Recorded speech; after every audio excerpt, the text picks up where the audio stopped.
싸움이 난 거죠. 풍산개가 그 호랑이 잡는 개잖아요. 아 그러니까 상대 견종은 골든 리트리버. 한국 보수 세력이 추구하는 가치가 뭔지에 대해서 진짜 깊은 혼돈이 올 수 있는 현장이기 때문에 그러니까 꼭 한번 태극기도 나가보시기를. 그렇고. 그럼 꼭 한번 나가보시기야. 보면서 이렇게 차이가 많이 나는 거예요? 그거는 여자는 400, 제가 남자는 이제 40. 남성 왜? 같은 경우는 뭐 여러 가지 검사를 해서 뭐 하는 게 없을 것 같고요. 일단 그렇지 우리는 뭐 제가 아까 300만 원, 350만 원 얘기한 것처럼 이거 검사를 무슨 해서 뭐를 이제 하지 마. 계속 뭐 손으로 막. 사실 보관료는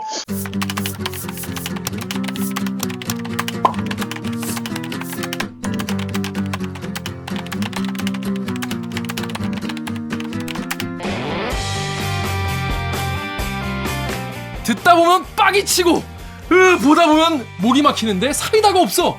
본격 고구마 섭취 방송 댓글 읽어주는 기자들. 기자들.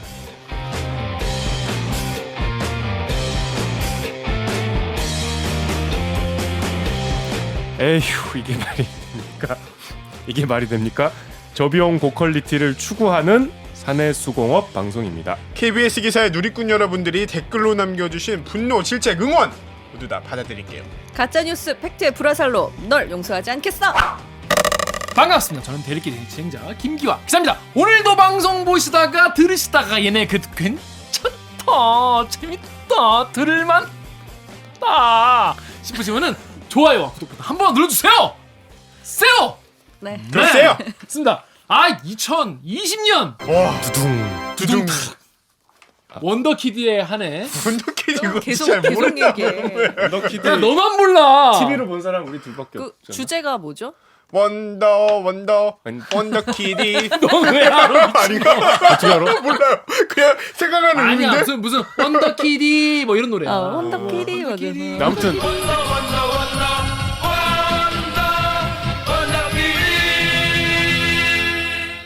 자, 그래서 오늘 이제 2020년 첫 녹화를 이렇게 하게 됐습니다. 그 지난화 보신 분들은 얘네 무슨 창고에서 한다더니 깜짝 놀랐어요. 왜 또 바뀌었냐 그러니까요. 이러실 것 같아요.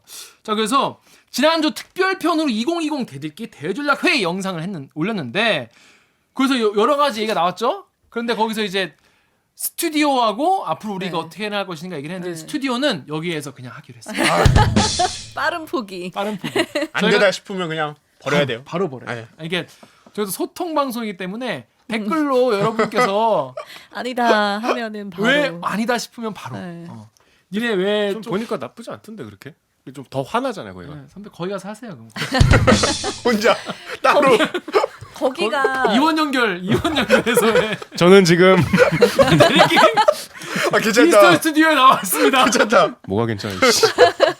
근데 하여튼 좀 너무 이 사운드가 일단 좀 아니더라고. 여기가 갑이지. 그러니까 여기 가자. 잘 안 맞아요. 어. 그 막 효과음 들고 할 때 진짜 이 사람 목소리가 안 들려가지고 잘 소리 했다가 와 귀 나가는 줄 알았어. 평소에 건 내가 잘못한 거야. 그러면 편집을 잘못한 거야. ASMR. 자, 그래서 저희서 앞으로 여기서 하기로 했습니다. 네. 자, 그리고요. 저희가 이제 썸네일에서 보셨듯이 대들기 유니버스를 앞으로 확장할 것이냐, 어떻게 가져갈 것이냐, 유니버스. 잠깐 꿈꿔봤다.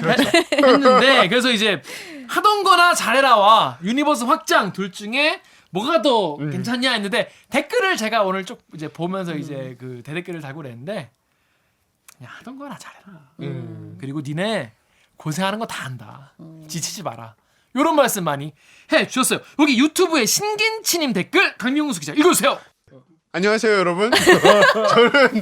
저는 영등포의 평화를 바라는 영등포 요정 강병수예요. 반갑습니다. 아니 근데 나 그 우리 최초 공개할 때 네. 별명 새로 올라온 거 그거 좋던데. 호두 요정? 그거는 그 학화 할머니 호두 과자 중에서 개런티를 좀 주시면 고려해보게. 이거 쉽게 이렇게 계약하고 그러면 안 돼요. 요것도 요번에 또 요요 이게 오기나 PD가 떠나면서 유품으로 유품이 딴 게 아니라 남긴 품목이 유품이에요. 근데 그냥 보고 싶을 귀여워. 때마다 한 번씩. 유류품 줄여서 유품. 오기나 PD의 유품이다. 유품이 귀여워. 커영 그래서 요거를 주고 갔다. 매우 감사하다. 그런 느낌이에요. 네. 자, 댓글 읽어주세요. 지금처럼 그냥 잘못된 보도나 기사, 짚고 넘어가야 하는 뉴스 등에 집중해서 해주시면 안 되나요? 곰탕집인 줄 알고 단골이 되었는데 김밥 천국이 되어가는 것 같습니다. 네, 오. 그렇습니다. 그래서 저희가 앞으로 일단 그 뜨끈한 국밥 계속 잘 말아드리는 국밥충들이 되겠다. 네. 이런 약속을 일단 드릴게요. 자, 다음 댓글 우리 정연욱 기자가 자기 소개와 함께 읽어주세요. 저는 여러분이 키워주신 앵커 정현욱이고요. 오케이. 블루진님께서 이거는 스튜디오 얘기네요. 마이크가 달라지니 확실히 울리네요. 좌천. 아, 자, 추파님. 다음 다음 거는 좀 양보하시죠 후배한테. 네, 죄송합니다. 네, 저에게도 다음은- 자기 소개할 시간을 주세요. 네. 옥 기자 자기 소개와 함께 읽어주세요. 목미, 얼더미, 마더더미. 마더덤마. 네. 하지 마요. 너무 꼴보기 싫어. 하지 마요. 유튜브에서 추파님이 드디어 구석으로 쫓겨났구나. 창고 개조해서 방송하는 모습 보려니 눈물이 앞을 가리는구나. 유유. 보도본부 야심작인데 창고처럼 보였나 보다. 근데 좀 창고같이 보이긴 했어. 내 뒤에 벽돌 쌓여 있고 막. 네. 막상 그게 찍어보니까 좀 그렇다. 네, 그렇습니다. 그래서 이게 저희가 앞으로 여기서 그냥 쭉 해야 될 것 같다. 이런 말씀 드리고요. 그래서 그럼 PD는 누가 하냐? 꽁다리 영상 보고 오시면 아시겠지만은 선상원 기자하고 저하고 각 급히 이제 오기나 PD한테 과외를 받아가지고 뚝딱 하기로 했습니다. 자, 그리고 저희 뒤에 보시면 저희 이제 한 분 앉아 계시는데 한 분 앉아 계시는 분도 자기소개 해주세요! 작가입니다. 박은인 작가 왔어요. 저희가 그래서 신년 맞아서 올해부터는 한번 박은인 작가와 함께 스튜디오에서 데일리게 한번 진행해보면 어떻겠냐? 아 좋다. 좋지. 그래서 한번 해보고 약간 매기 같은 존재지. 저 메이가 저기 한번 한번 그걸 안 흘러주세요. 하면은 한번 휘저어주세요. 아니 근데 같이 하는 건 좋은데 역할이 다분히 저를 자꾸 아닌데요? 앞으로 하는 거 보겠어. 본인만 잘하면 되는데요? 그러니까 나 지적하려고 지금 이렇게 하는 아니요, 거잖아. 본인 잘하시면 됩니다. 자, 그래서 이렇게 하기로 했다. 이런 말씀 드리고요. 자, 그러면 오늘도 저희가 또 시작하기 전에 저희도 최근에 재밌는 기사가 있어가지고 네. 요거 하나 가져왔어요. 네. 이 정유럽 기자가 한번 소개해 주세요. 제가 단톡방에 올렸잖아요. 네. 근데 저는 이거를 그 캡처한 사진을 올렸는데 네. 지금도 이 원고에 포함된 걸 보고 그게 진짜 기사인가? 약간 좀 확신이 없었어요. 누가 올리면서 짤로 만든 건 줄 알았어. 설마 약간 이런 반신반의하면서 올렸는데 제목이 조선일보 기사가 실화합니까? 1월 4일 김정은이 준 풍산개 새끼 연평도서 사람 아니 이게 어떻게 실화지? 자, 제목이 김정은이 준 풍산 개새끼 연평도의 사람으로. 풍산 개 새끼. 새끼. 네. 네, 그렇습니다. 자, 여기 댓글 정유럽 기자가 싹 읽어주세요. 클레앙의 욕심관리님께서 지읒 이응 비읍 제목이 가관입니다. 이렇게 있는 거 맞나요? 네. 다음. 다음에 패서렉트 지난주 프랑스에서 온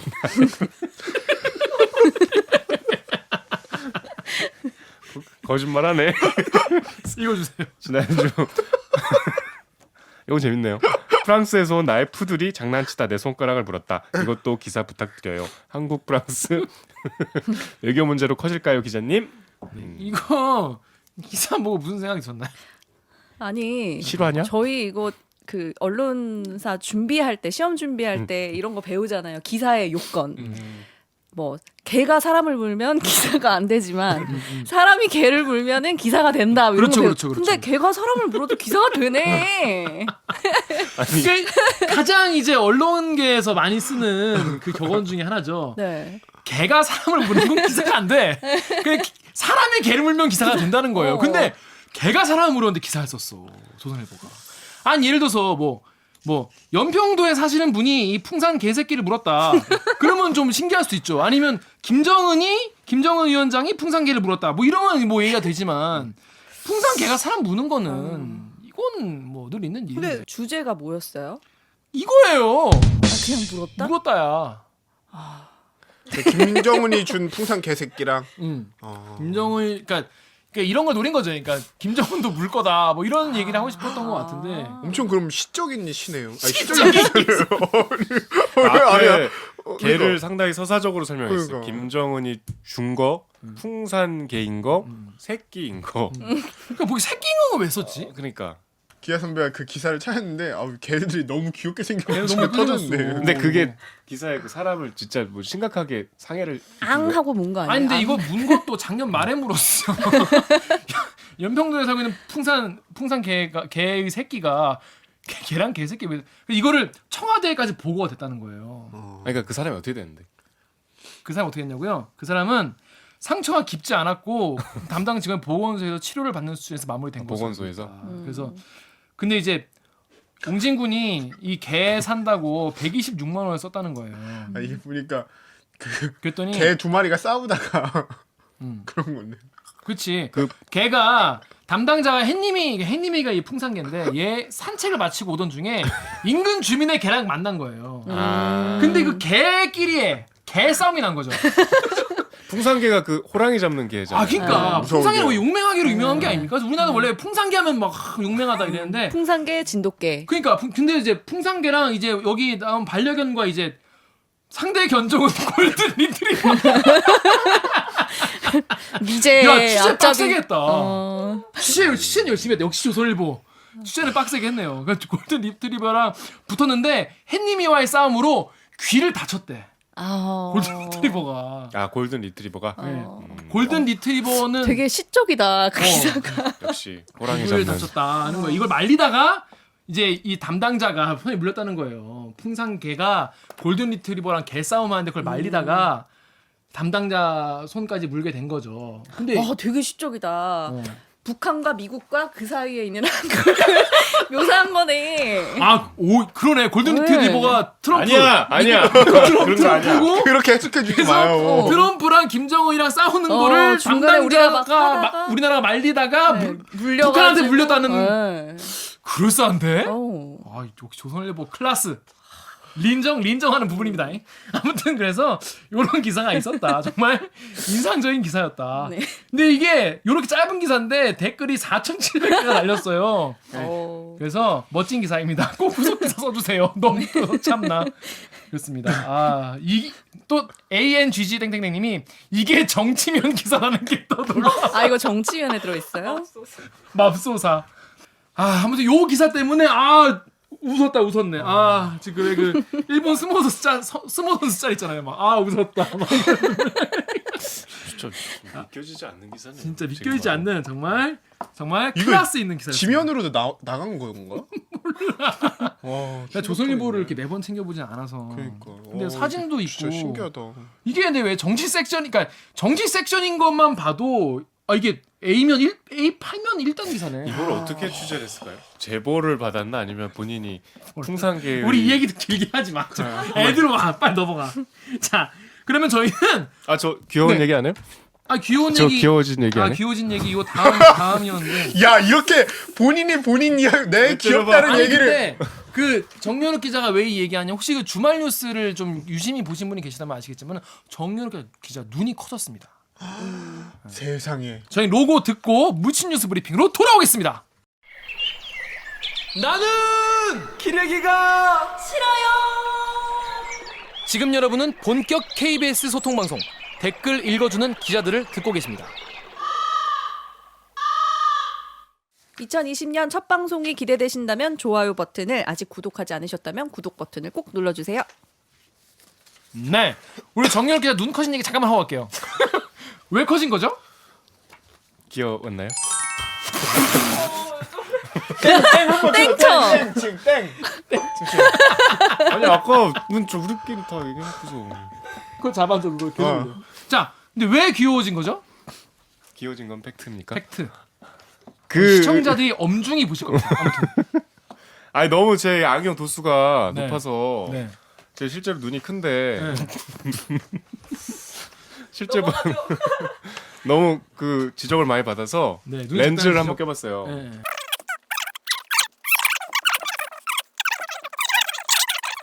화면으로 제가 보기엔 크게 다르지 않던데 뭐 어떤지는 시청자분들께서 네. 판단하실 것입니다. 뭐 제가 옆에 이렇게 영상을 그 사진을 찍고 있는데 하여튼 그래서 커진 거라고 합니다. 자, 궁금증이 풀리셨나요? 궁금하지 않으셨다고요? 저희도 마찬가지인데요. 네, 넘어가겠습니다. 자, 다이나믹 코리아에서 쏟아지는 나뭐 뉴스 달라진 거 없어? 없어. 헤어져. 자, 렌즈 낀 게나 안 낀 게나. 다이나믹 코리아에서 쏟아지는 뉴스의 홍수.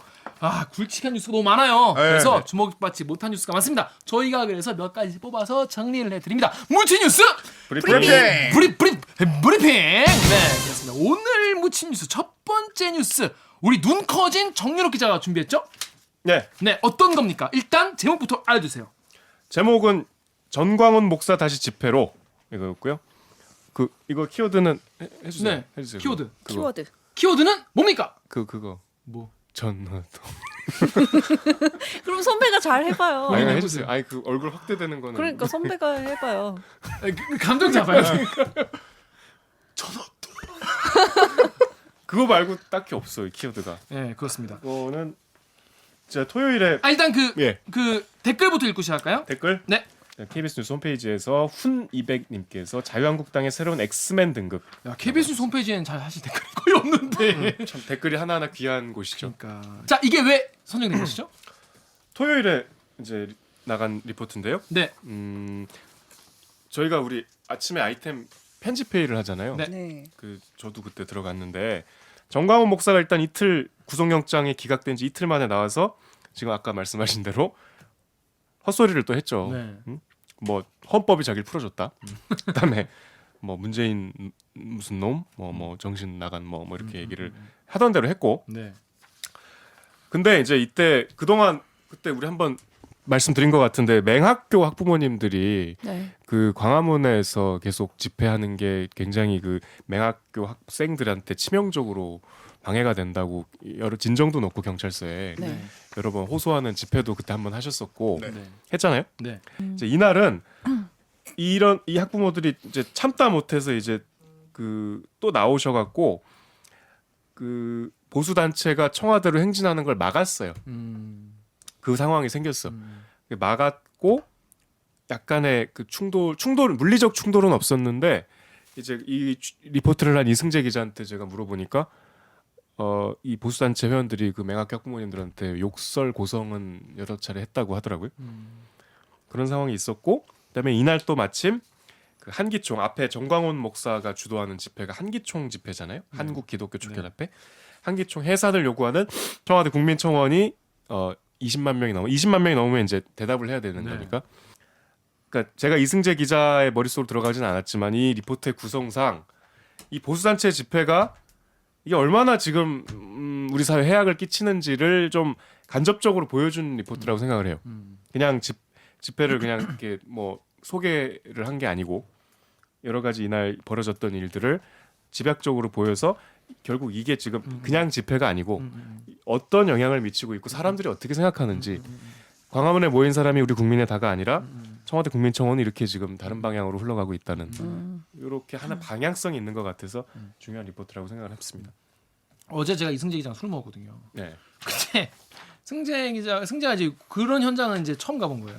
이 친구는. 그래가지고 원래 이 친구는 경제부 기자예요. 경제부 기자인데 그날 당직이어가지고 맞아요. 그냥 근무라서 이제 어쩔 수 없이 끌려간 거예요 거기에. 그래서 또 경제부 출입하다가 갑자기 그런 데 가니까 너무 황당했대요. 거기서 나오는 말들이 너무나 상상 초월하는 말들이 많이 나와서 그리고 계속 거기에 그러니까 완전 처음부터 끝까지 계속 있었는데 너무너무 놀라운 말들 뿐이었고 더욱 놀라운 것은 거기서 또 헌금함이 돌았다네. 헌금함이 도는데 네. 거기 분들이 5만 원짜리 막 넣더래 거기에. 이제 정광훈 목사가 살아 돌아왔으니까. 5만 원짜리 막 넣으면서 막 거기 무슨 뭐 나올 때마다 막 할렐루야 외치시면서 막 그렇게 하시는데 정말 놀라운 경험을 했다 정말. 아니 근데 저도 그때 구경 갔거든요. 낮에 잠깐 네. 갔는데 완전히 그 검찰 찬양 집회예요. 그래요. 윤석열 총장님이 그래도 나라를 뭐 이러고 근데 네. 영장을 기각한 건 판사인데 그리고 뭐 사법부가 아직 살아 있다고 그러고 막 그 영장 기각에 대한 이제 대한민국에 아직 죽지 않았다 뭐 그런 계속 여러 보수 인사들이 그런 찬양 인사를 하는데 그러니까 그 이승재 기자한테 제가 막 이렇게 여러 차례 물어본 이유가 이제 이 클로징이 사실 보니까 앵커의 특권이더라고. 내가 하고 싶은 말 할 수 있잖아요. 그죠. 물론 내가 하고 싶다고 아무 말이나 하면 안 되겠지만, 근데 제가 그 집회에 가서 제일 사실 많은 분들이 그 집회를 보셨다면 제일 불편한 지점은 생각이 다를 수 있잖아요. 근데 태극기를 그 불관용의 마이크에도 대고 마이크라고 지금 방금 나한테 마이크 좀. 그들이 주장하는 바를 광화문에서 하는 거는 보기 싫고 불편해도 그럴 수 있다고 봐요. 뭐 촛불 집회가 꼴보기 싫은 사람도 있었을 테니까. 그렇죠. 근데 이 상징을 태극기로 쓴다는 건 저는 조금 이 아까 말씀드린 학부모랑 대치했을 때 그 단체 이름이 태극기 혁명 국민운동본부거든요. 네. 이 왜 태극기는 우리 국민들, 모두의 것이죠. 우리 정부, 우리 대한민국의 상징이잖아요. 그 근데 왜 그거를 거기서 독점을 하는지 저는 좀 용납이 안 되더라고요. 네, 태극기 가운데 빨간색, 파란색 태극 문양은 음양의 조화를 상징한다고 하죠.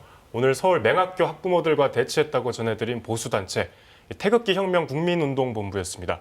현장을 취재한 기자에 따르면 일부 회원들이 학부모들에게 고성과 욕설까지 했다는데 이 조화의 상징 태극기와 가장 거리가 먼 풍경인 듯합니다. 네, 저희는 내일 다시 찾아뵙겠습니다. 함께해 주신 여러분 고맙습니다.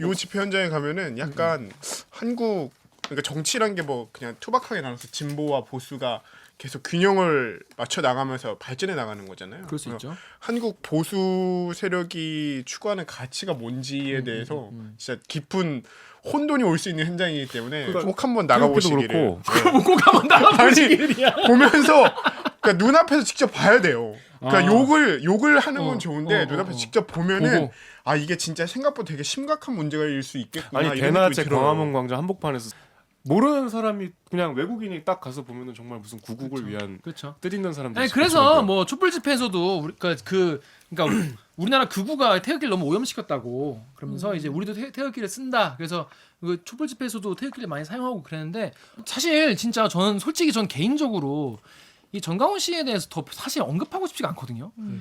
저는 이게 계속 언급을 하게 되는 게 계속 뭘 해 자꾸. 그럼 거기에 막 사람들이 막 엄청 많이 모이는 게 와 이거 언제 이거 해결되는지 모르겠어요. 이거 좀 우리가 이런 분들을 좀 안 다루고 넘어갈 수 있게 빨리 사회가 좀 진정이 됐으면 좋겠습니다. 자 다음 뉴스 가볼게요. 다음 뉴스는 강병수 기자가 준비했죠. 네, 네. 저는 어떤 뉴스인지 일단 리포트 제목부터 알려주세요.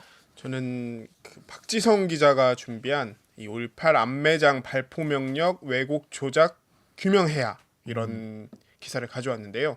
이거 네. 진짜 많이 묻혔더라고요. 이게. 묻혔어요. 중요한 뉴스고 KBS 9시 뉴스에서도 그 모셔가지고 맞아요. 그 송선태 위원장님을 모셔가지고 또 인터뷰도 했는데 이게 왜 묻혔냐 돌아봤는데 일단 현안들이 너무 많고 맞아요.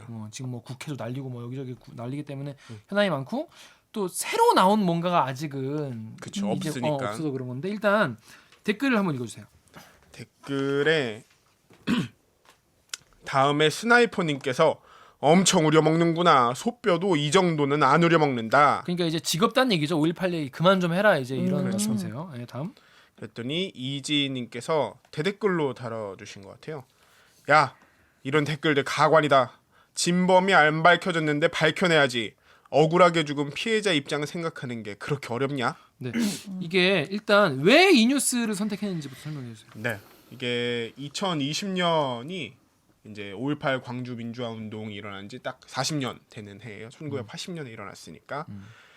근데 이게 이전에도 5.18과 관련된 사건 조사들이 8차례에 걸쳐서 이루어졌었는데 아직까지 사실 어떻게 보면 제대로 이루어진 게 없잖아요. 그래서 이번 정부 들어서도 꽤 많은 논란과 진통 끝에 진상규명조사위원회가 이제 지난해 말에 가출범해서 올해 본격적인 활동이 들어가는 거예요. 우리가 그동안에 5.18 광주에 있었던 어떤 참상과 관련해서 조금 더 새로운 내용들, 그동안 사람들이 그냥 분노만 했었던 것들이 좀 더 실체적으로 규명될 수 있는 뜻깊은 해일 수 있어가지고 올해 활동을 조금 더 잘 지켜보자, 꾸준히 한번 지켜보자 이런 의미에서 이 뉴스를 좀 가져와 봤습니다.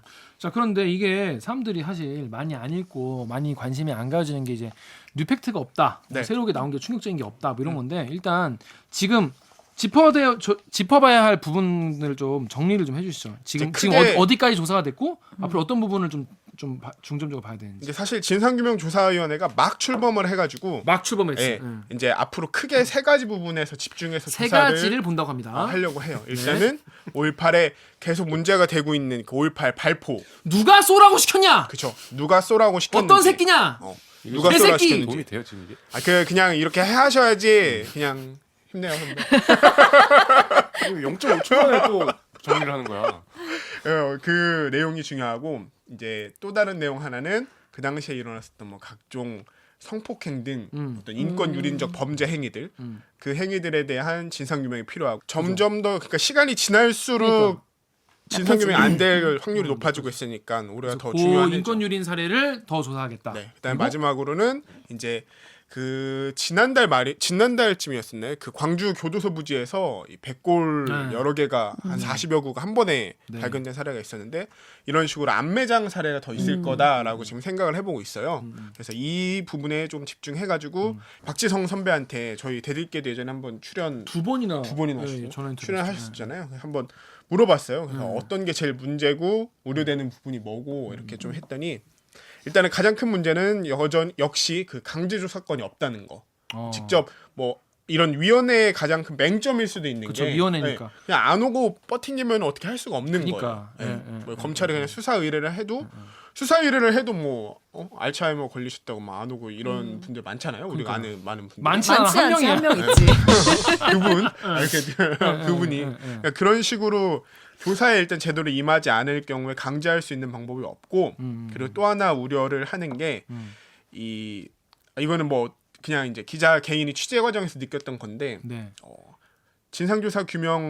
진상규명조사위원회에 이제 각 정당에서 추천한 분들이 네. 있는데 뭐 자유한국당에서 추천하신 분들도 있대요. 그러니까 네. 위원으로 되는 거는 일정한 요건만 맞으면은 위원으로 들어갈 수 있는데 이 안에서 이제 서로 다른 목소리를 내는 건 되게 당연하다고 생각을 하는데 다른 목소리를 내는 게 이제 지나치는 바람에 진상규명조사위원회 활동이 제대로 못 일어날 경우가 좀 우려된다는 거죠. 방해하는 거. 그렇죠. 어. 예. 뭐 아직까지 활동을 하지 않았기 아니 세월호 때문에 그 특조위도 그랬잖아요. 예, 그 사례가 있었기 때문에 5.18 진상규명조사위원회에서도 비슷한 행태가 일어나지 않을까 그 부분에 대한 우려가 가장 크고 마지막으로는 이 처음에 소위 말해서 정권 초기에 계속 이제 역사에 대한 제대로 된 역사를 밝히기 위한 게 이번 정부의 큰 목표이기도 하잖아요. 네. 그러니까 정권이 힘이 셌는데도 본인 그 박지성 선배 얘기로는 관련된 얘기를 취재하고 하려면은 국방부 특히나 국방부 내에서도 기무사 이쪽에서 관련된 정보를 주는데 굉장히 인색했다는 거예요. 네. 당연히 그렇겠죠. 정권 초기에 소위 말해서 정권이 제일 힘을 셀 때도. 힘이 굉장히 셀 때도 그 가장 힘이 셀 때에 비해서는 분명히 힘이 빠지는 시기인 거는 분명한데 과연 이 시기에 출범한 이 위원회가 얼마나 잘 굴러갈 수 있을지에 대한 걱정이 있기 때문에 그래서 더 꾸준히 취재를 해야 하겠다 이렇게 얘기를 했고 근데 언론이 진짜 더 할 수 있는 게 뭐가 있을까 정말.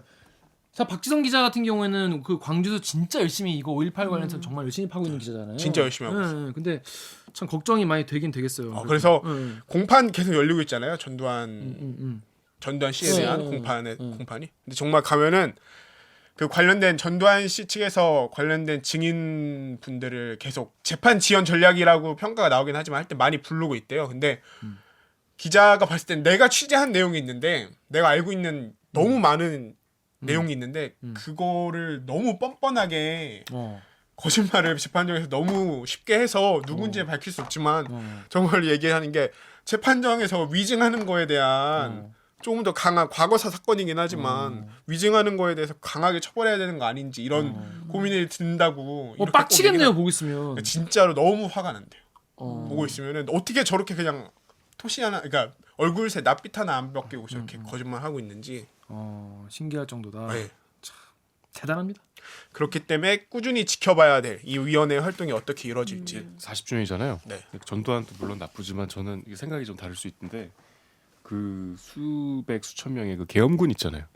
그분들이 이제는 목소리를 내야 돼. 그렇죠. 자꾸 그런 분들도 똑같은 피해자다 이렇게 접근하면 우리가 지금 80년대 70년대를 거치면서 수많은 고문 경찰들 수사관들 기억 안 난다고 다 잡아떼고 지금 뭐 누가 뭐 양심선한 사람 있어요?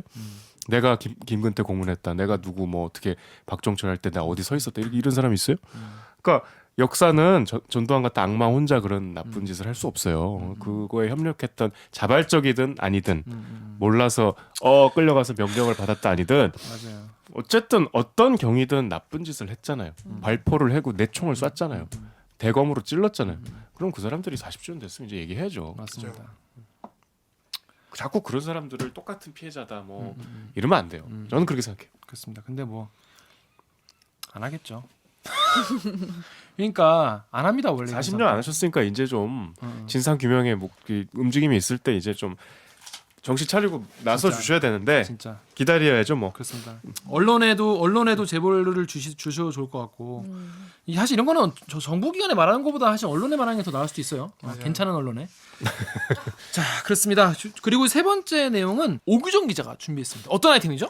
네, 일단 핵심 키워드는 난자와 정자의 문제 이렇게 뽑았습니다. 난정문. 난정문. 네, 어떤 그 리포트가 제목이 뭐죠? 리포트 제목은 1월 5일에 나간 그 이충원 기자의 의학 전문 기자의 리포트인데요. 늦어진 결혼 출산 30대 여성 난자 냉동 늘었다라는 리포트입니다. 네, 그러니까 결혼과 출산이 점점 이렇게 늦어지면서 30대 여성들이 난자를 미리 좀 미리 냉동해서 보관해 놓는 네. 이런 경우가 늘어났다는 거죠. 근데 이 뉴스를 선택한 이유가 뭐죠? 이 뉴스를 선택한 게 제가 사실은 요새 관심이 좀 많아서요. 저희 또래 이제 친구들이랑 단톡방에서 이런 얘기를 자주 하거든요. 야, 우리 난자 냉동이나 할까? 뭐 이런 다 이제 결혼이 늦고 아직 결혼 안 한 친구도 있고 그리고 결혼했다고 해도 각자 모두 사회생활을 하고 있기 때문에 당장은 출산 계획이 없단 말이에요.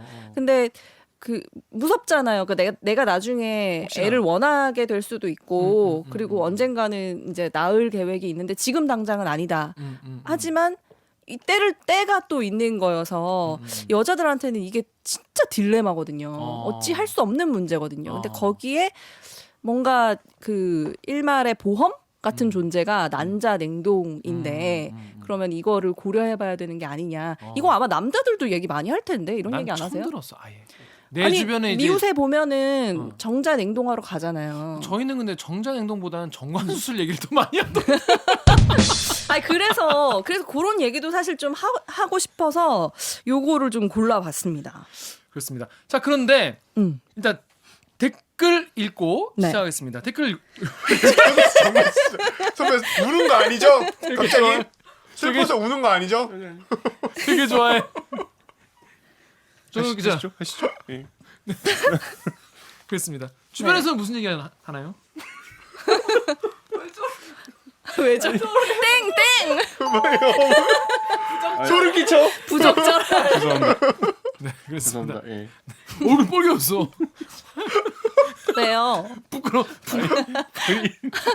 선비 정말 수술. 선비라서 저래. 자 그러면 오규정 기자가 댓글 읽어주세요. 네 트위터에서요 아류너 네. 님이 그래봤자 문제는 정자 하셨습니다. 되게 좋아해. 또 네. 다음 네이버에서요. TJDD 땡땡땡님이 씁쓸하네. 아이도 갖고 싶고 결혼도 하고 싶은데 사회 구조가 뭔가 막고 있다는 거지. 네, 여기 뭐 댓글이 굉장히 다양하게 달렸어요. 네. 보니까 막 이 기사의 취지를 또 오해하시고 또 뭐 막 싸우시고 이게 뭐 오해할 게 뭐가 있어요? 이게 오해라기보다는 남녀의 갈등으로 또 가더라고요. 이 왜? 기사가. 아 요즘에는 하여튼 성만 있으면은 그냥 막 일단 가는 거야. 일단 댓글이 되게 지저분해.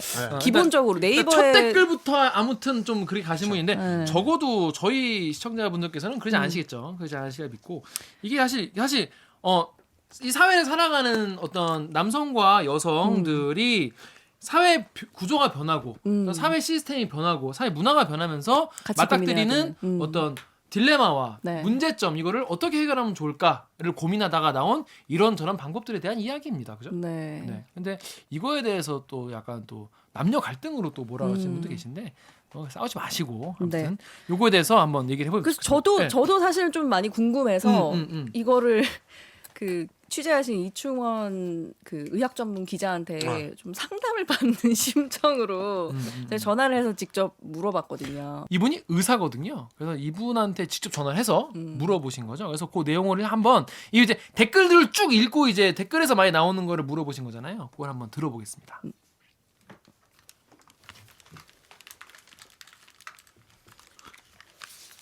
그러니까 병수와 간다 같이 한 거잖아. 근데 미리 듣기 전에 말씀드리는 건데 진짜 병간이 이렇게 어려운 건지 처음 여러분 알았어요. 제가 바로 재밌었던 사과했잖아요. 거예요. 단톡방에서 병수야 미안해. 너만 가면 다 될 줄 알았는데. 같이 한번 들어봅시다. 네, 선배. 일단은 갑자기 이 기사가 나온 맥락? 이게 좀 왜 썼냐? 궁금한데 어떻게 처음에 쓰시게 된 거예요? 사실은 주위에서 좀 물어보는 여성들이 있었어요. 건너서도 들어봤고 아니면 제가 이제 의사잖아요. 네, 네, 네. 의사다 보니까 그 조금 이제 30대 중반 넘어간 여성들 또는 40대 네. 초반 여성들 중에 네. 주위에 있는 분들이 아마 이런 난자 보관, 냉동 보관에 음. 대해서 관심을 갖고 또 이렇게 직접 하는 분들이 계셨나 봐요. 네. 그래서 이게 이제 과정이 어떻고 비용이 또 어떻고 또 가능성 네. 나중에 얼려놨을 때 실제로 쓸 수 있을 가능성 네. 그게 궁금하잖아요, 의학적으로. 네, 네, 네, 네. 그래서 한 2명 정도가 최근에 나한테 물어봐서 아, 네. 이게 굉장히 여성들한테는 특히 미혼에 또는 네. 결혼을 했더라도 또 이렇게 출산이 늦어질 수 있는 그런 분들한테는 굉장히 중요한 이슈겠다. 아. 그래서 또 이 저출산이니까 한번 취재를 해봐야겠다 이런 생각을 네. 했어요. 아니 사실 저도 얼마 전에 저희 친구들 또래 갑작스러운 친구들 고백. 만나가지고 이 얘기를 네. 했거든요. 아. 30대 중반 여자들한테는 진짜 네. 거의 유행처럼 네. 핫하구나. 자궁을 핫해. 그러니까 자궁이 아니고 그 난소. 난자를 냉동하는 거를 하자 우리 받으러 정말. 가자 뭐 이런 자궁도 얘기를 냉동하고 네. 싶은 뭔 마음이지. 개소리야. 얘기했는데 진짜. 이런 땡. 기사가 있어서 네. 저는 되게 눈길이 갔는데 근데 사실은 하면서도 네. 굉장히 고민했던 게 네. 혹시 요새 산부인과 병원들이 좀 어렵잖아요. 출산율이 떨어져서. 네, 네, 네. 그래서 이게 또 좀 상업적인 그런 게 아닌가 싶은 아. 생각도 좀 했거든요, 사실은. 홍보해주는 그래서 거 아니냐 뭐 이런. 그렇죠. 잠깐 네. 고민을 그럴 했었는데 수 있지. 네. 근데 실제적으로 굉장히 중요한 문제기도 하고 또 막상 취재를 해보니까 여성들이 얘기하는 게 진짜 마음이 편해진다고 하더라고요. 아, 뭔가 일단 뭐- 맡겨놓으면. 그렇죠. 뭔가 좀 음. 마음이 편안해지고 네. 안심이 되고 보험을 든 것 같은 기분이 든다. 네. 비용 문제 때문에 네. 뭐 1,000만 원은 넘을 줄 알았어요, 사실은. 네. 처음에 이제 검사비가 있고 네. 그다음에 보관료가 있잖아요. 네. 합쳐서 300만 원 조금 넘는 수준이더라고요. 평균적으로 봤을 때. 보관료까지 다 해서요. 다 해서요. 예. 아, 한 번 뽑으면 보관은 얼마나 해요? 사실은 지금 보관한 지가 한번 얼마 안 뽑으면. 되기 때문에 네. 전문가들이 뭐 몇 년 또는 10년 이상 또 네. 그 이후 어떻게 될지는 사실은 몰라요. 네. 지금 근데 이 난자 냉동 보관이라는 게 사실은 해본 거거든요. 네.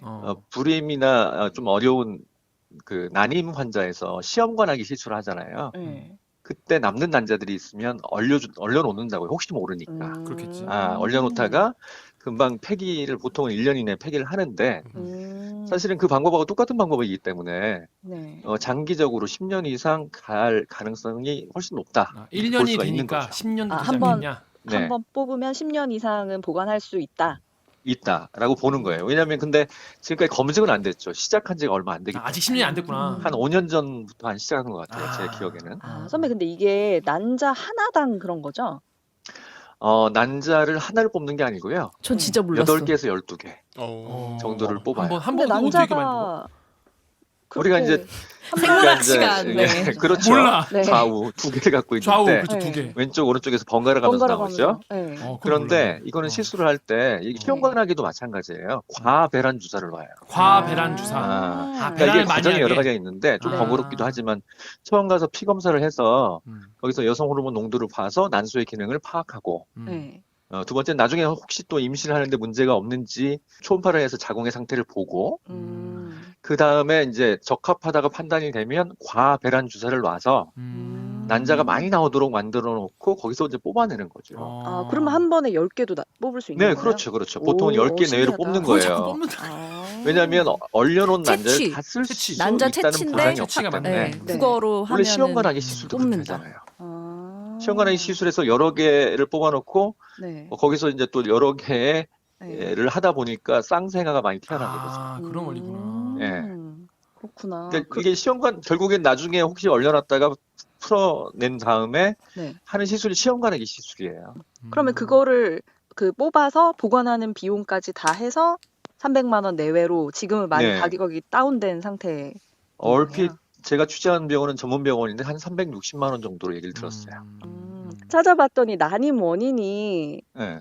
여자 40, 남자 4, 그러니까 난자 원인 40, 그치. 정자 정자가 원인 문제 아니냐 이런 얘기도 40% 있어요. 정도로 비슷하다는 글을 어디선가 봤거든요. 네. 그거랑은 이 여자의 그 난소 기능이 떨어지는 너 이렇게 거 기가 이거랑 죽어 있냐? 상관이 있는 건가요? 그럼 잘 몰라서. 그곳에서의 50% 그러니까 남자 40%라는 것은 뭐 무정자증 네. 또는 무정자증. 여러 가지 뭐 기형 그러니까 정자 기형 막 여러 가지- 흡연이랑 뭐 이런 것 때문에 잘 안 된다고. 흡연인도 영향을 미치겠지만 여성처럼 나이가 들면서 난소 기능이 확 떨어지는 거하고는 조금 다르다고 봐요. 남성들도 정자를 보관하는 경우가 있어요. 실험적으로. 정자은행이라고 있잖아요. 네네. 그거는 그러니까 미국 같은 데서 그 남편이 애를 가질 수 없는 상황이다. 아, 미혼인 상태로 뭐 애를 갖고 싶다거나 아니면 미혼인 상태로 애를 갖고 싶다. 그건 저는 법률적으로는 잘 모르겠는데 네. 그런 게 정자 기증을 받는 경우가 있잖아요. 네네네. 예, 그거 얼려놓은 거예요. 근데 그런 근데 거는 남성은 목적이 조금 생물학적으로 다르네요. 정자를 이렇게 뭐 얼려놓을 필요까지는 없다. 아, 그치. 네. 남성은 뭐 그렇구나. 근데 정자는 보니까 정자를 보관하는 비용은 한 40만 원 정도 된다 그러더라고요.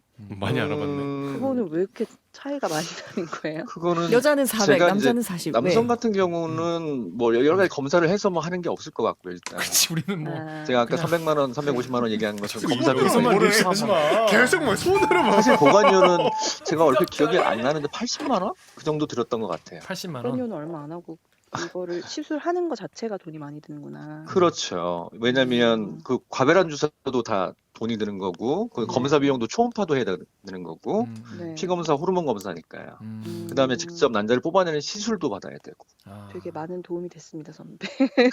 제가 상담하는 것 같네요. 예, 그래요. 얼마냐고. 네, 감사합니다. 잘 됐으면 혹시 좋겠네. 네. 뭐 기사에 못 담거나 뭐 하시고 싶은 말씀은 없으신가요? 아니요, 특별히 없습니다. 취재를 개판으로.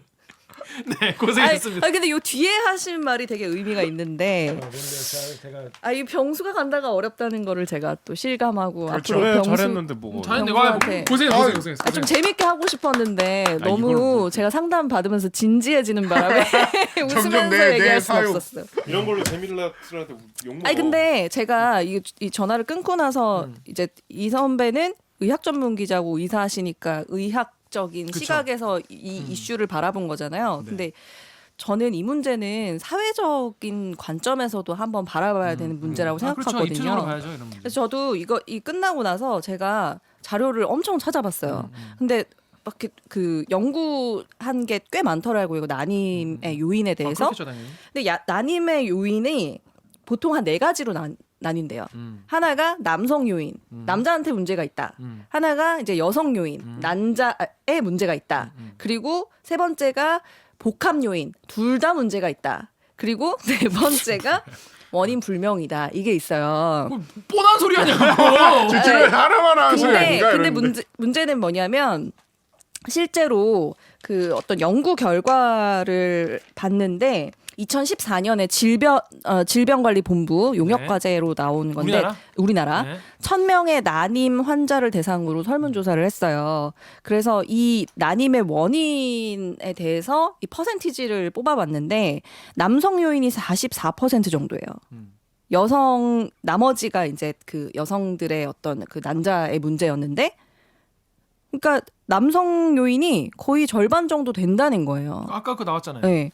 그래서 이거를 이 댓글이 남녀의 갈등 문제로 이렇게 막 혼탁해지는 이유는 우리 사회가 난임의 문제를 얘기할 때 난자를 얘기하지 정자를 잘 얘기하지 않는다는 거예요. 다 여성 탓을 네. 돌린다. 이게 그리고- 사실 옛날에 이제 어머님들이 넌 왜 못났니? 뭐 이러면서. 네. 네. 그리고 자연스럽게 그 모자 보건법이나 아니면은 난임 부부 뭐 지원 이런 거 있잖아요. 그런 것도 다 그 체외 수정, 그러니까 시험관 아기나 뭐 이런 난자를 채취하고 뭐 배란을 뭐 늘리고 뭐 이런 거에만 초점이 맞춰져 있고 지원 자체가 남성의 그 요인이 있을 때 정자의 문제가 있을 때 남성도 당연히 그런 난임의 지원을 받을 권리가 있는 거잖아요. 그렇죠. 근데 그 지원이 다 여자한테 맞춰지면서 자연스럽게 뭔가 책임이나 이런 게 여자한테로만 자꾸 집중이 되는 게 아닌가 이런 아쉬움이 저는 좀 사회적인 관점에서는 들더라고요. 그러니까 저는 이런 그 무의미하고 불필요한 댓글 전쟁을 보고 있으면 무슨 생각이 드냐면